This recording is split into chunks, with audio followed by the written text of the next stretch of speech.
Hello everyone, welcome back to my channel. আশা করছি আপনারা সবাই ভালো আছেন, সুস্থ আছেন। আমিও খুবই ভালো আছি। আজকে আমি আপনাদের সাথে শেয়ার করব কড়াইশুঁটির কচুরির রেসিপি। একদম পারফেক্ট কড়াইশুঁটির কচুরি। কিভাবে কচুরিটা বানালে ভেতর থেকে কড়াইশুঁটির পুরটা বাইরে বেরিয়ে আসবে না, সেটাই আমি আজকে ভিডিওতে আপনাদেরকে বলে দেবো। তার জন্য কি করতে হবে, আপনাদেরকে ভিডিওটা কন্টিনিউ দেখতে হবে, স্কিপ না করে। আর কতটা ফুলকো হয়েছে কড়াইশুঁটির কচুরিগুলো সেটা নিশ্চয়ই ভিডিও শুরুতেই আপনারা দেখে বুঝে গেছেন। তাহলে চলুন এখন কিচেনে যাই। তো এখানে নিয়ে নিয়েছি আমি 1 বাটি পরিমাণে কড়াইশুঁটি। এটাকে সবার প্রথমে জল দিয়ে আমি কুকারে সেদ্ধ বসিয়ে দেবো 3 থেকে 4টে সিটি দিয়ে, গ্যাসের আঁচ একদম হাইতে রেখে। এখানে আমি কোনো রকম লবণ ইউজ করব না, এখন জাস্ট জল দিয়ে সেদ্ধ বসিয়ে দেবো। ওদিকে সেদ্ধটা হতে থাক, ততক্ষণে আমি এদিকে ময়দাটা রেডি করে নেব। এখানে আমি নিয়ে নিয়েছি 250 গ্রাম ময়দা। 250 গ্রাম ময়দারই আমি আজকে কচুরিটা বানাবো। তো এর মধ্যে দিয়ে দিলাম প্রথমেই স্বাদ মতো চিনি, ওই হাফ চা চামচ চিনি। আর এখানে দিচ্ছি হাফ চা চামচ লবণ। এর মধ্যে দিচ্ছি এবার 2 চা চামচ সাদা তেল। তেল, চিনি, লবণটা এবার একসাথে আমি মিশিয়ে নেবো 1 মিনিট সময় ধরে। খুব বেশি এটাকে ময়াম দেওয়ার দরকার নেই, জাস্ট 1 মিনিট সময় ধরে মিশিয়ে নিলেই হবে। মেশানোর পর মুঠো করে দেখবেন, যদি মুঠোটা হয়ে যায় তাহলে পারফেক্ট একদম, আর না হলে আরেকটু তেল দেবেন। ব্যাস, এবার অল্প অল্প জল দিয়ে আমি ময়দাটা মেখে নেবো। তো এখানে অল্প অল্প করেই জল মেশাতে হবে, যদি বেশি জল পড়ে যায় তাহলে বেশি নরম হয়ে যাবে। এই ডোটা কিন্তু একদম শক্ত করা যাবে না, আর একটু সফট ডো করতে হবে। তাতে কি হবে, যখন পুরটা ভেতরে ভরা হবে তারপর যখন মুখটা মুড়ে দেওয়া হবে, ভাঁজ কোনো রকম থাকবে না বা ফেটে পুর বেরিয়ে আসবে না। এবার ওপর থেকে আমি একটু সাদা তেল দিয়ে দিয়েছি। এবার মেখে আমি এটাকে ঢাকনা দিয়ে রেস্টে রেখে দেবো। আর যতটা সফট এখন আছে, এটা রেস্টে রাখার ফলে আর একটু সফট হয়ে যাবে, যেহেতু চিনি আছে, চিনিটা গললে আর একটু সফট হয়ে যাবে ময়দাটা। এবার চলুন, ওদিকে আমার কড়াইশুঁটিটাও সেদ্ধ হয়ে গেছে, ওটা এখন একটা স্মুথ পেস্ট আমি রেডি করে নেবো। এখানে একটা টিপস বলে দিই, কড়াইশুঁটিগুলো কিন্তু জল দিয়ে পেস্ট করতে হবে। আর একটা কথা, পেস্টে যেন কোনো রকম দানা না থাকে। দানা যদি থেকে যায় তাহলে যখন কচুরিটা বেলা হবে তখন না ওই দানাটা বেরিয়ে আসবে, আর ওইটা ফেটে গিয়ে ওর ভেতরে তেল ঢুকে যাবে, ভাজার সময় খেতে ভাল লাগবে না। তাই কোনো রকম যেন দানা না থাকে, একদম স্মুথ পেস্ট একটা রেডি করে নিতে হবে। আর যদি দানা থেকে থাকে 1-2টো, তাহলে কিন্তু ওটা বেছে ফেলে দিতে হবে। এরপর কড়াইতে আমি 2 চা চামচ সাদা তেল দিয়ে দিয়েছি, পুরটা রেডি করে নেবো। একটা ছোটো সাইজের পেঁয়াজ কুচিয়ে নিয়েছি, ওটা দিয়ে দিয়েছি। এখন হালকা ভেজে নেবো, প্রথমে ওই ব্রাউন কালার করে ভেজে নেবো, খুব কড়া করে ভাজবো না। পেঁয়াজটা ভাজা হয়ে গেলে এর মধ্যে দিয়ে দেবো আমি গ্রেট করে রাখা রসুন। রসুন আর পেঁয়াজটা একসাথে একটু ভেজে নেবো, কাঁচা গন্ধটা চলে যাবে রসুনের। এরপর এর মধ্যে দিয়ে দিলাম আমি আদা বাটা হাফ চা চামচ। আদা বাটা দেওয়ার পর না গ্যাসটাকে লো করে দেবেন, কারণ আদা বাটা দেওয়ার পর তেলটা ছিটকে আসে। তারপর এক এক করে গুঁড়ো মশলাগুলো অ্যাড করে দেবেন।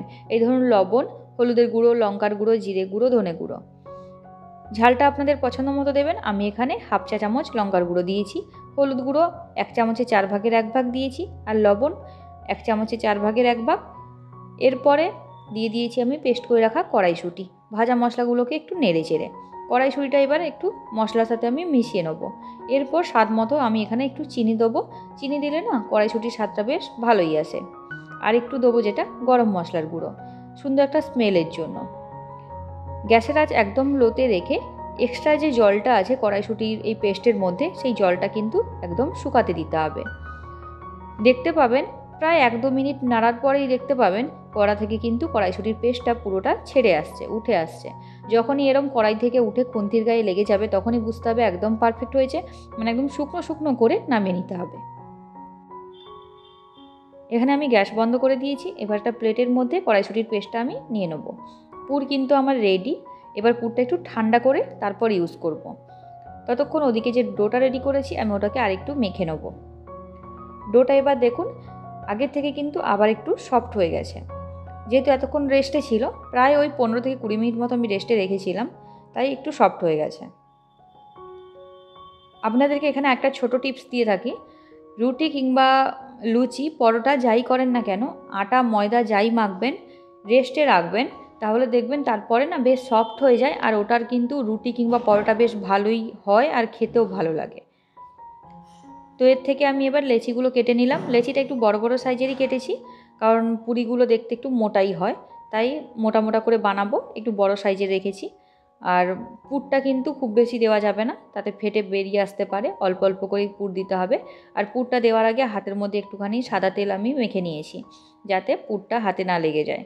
এরপরে একটা গোল করে খুলি করেছি, ওর মাঝে পুরটা ভরে দিয়ে ঠিক একটা পুটলির মতো করেছি।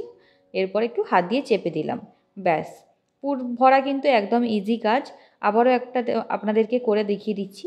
প্রথমে এরম একটা খুলি করলাম, তারপরে পুরটা ভরে নিলাম। এরপর পুরো সাইডটা মুড়ে আমি একটা পুটলি মতো করব, দিয়ে মুড়ে ওটা এবার হাত দিয়ে একটু চেপে দেবো। এইখানে যদি খুব বেশি ময়দা মনে হয় তাহলে একটুখানি কেটে আপনারা ফেলে দিতেও পারেন। এইভাবেই আমি বাকিগুলোকে রেডি করে নেব। তো সবগুলোতে আমি পুর ভরে নিয়েছি। এখানে মোট আমার 13টা হয়েছে 250 গ্রাম ময়দা থেকে। তো এবার চলুন অল্প একটু তেল দিয়ে আমি এটাকে বেলে নেবো। খুব বেশি তেল দেওয়া যাবে না, এতে কী হবে, স্লিপ করবে। তো অল্প অল্প তেল দিয়ে এটাকে বেলে নিতে হবে। আর বেলার সময় কিন্তু কোনো রকম প্রেশার দেওয়া যাবে না, হালকা হাতে এটাকে বেলে নিতে হবে। আর একটু মোটা করেই বেলতে হবে, পুরিগুলো একটু মোটাই হবে। এই সময় যদি আপনারা খুব প্রেশার দেন তাহলে কী হবে, পুরটা বাইরে বেরিয়ে আসতে পারে, তাই হালকা হাতে বেলে নেবেন। আর আপনাদেরকে আগেও বলেছি, তাও আরেকবার বলে দিচ্ছি, এই ডোটা কিন্তু মানে কচুরির জন্য যে ডোটা বানাবেন ওটা কিন্তু একটু সফট বানাতে হবে। এতে কী হবে, যখন পুরটা ভরে মুখটা মুড়বেন তখন কিন্তু কোনো রকম ফাটল থাকবে না। আর যখন বেলবেন ওটা কিন্তু ছেড়ে যাবে না, পুর বাইরে বেরিয়ে আসবে না। তাই জন্য একটু সফট ডো করতে হবে।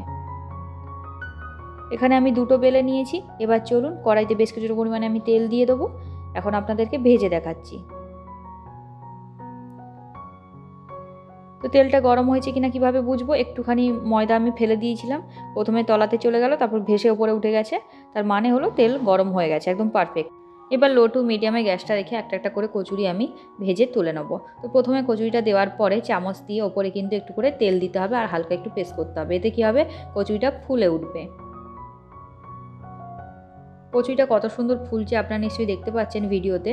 পুরো একদম এরম লাল লাল করে ভেজে তুলে নিতে হবে। এগুলো ভাজতে কিন্তু খুব একটা বেশি টাইম লাগবে না, জাস্ট তেলে দেওয়ার পরই 1 মিনিটের মধ্যে ভাজা হয়ে যাবে। ব্যাস, আরও একটা আমি আপনাদেরকে দেখিয়ে দিচ্ছি ভেজে।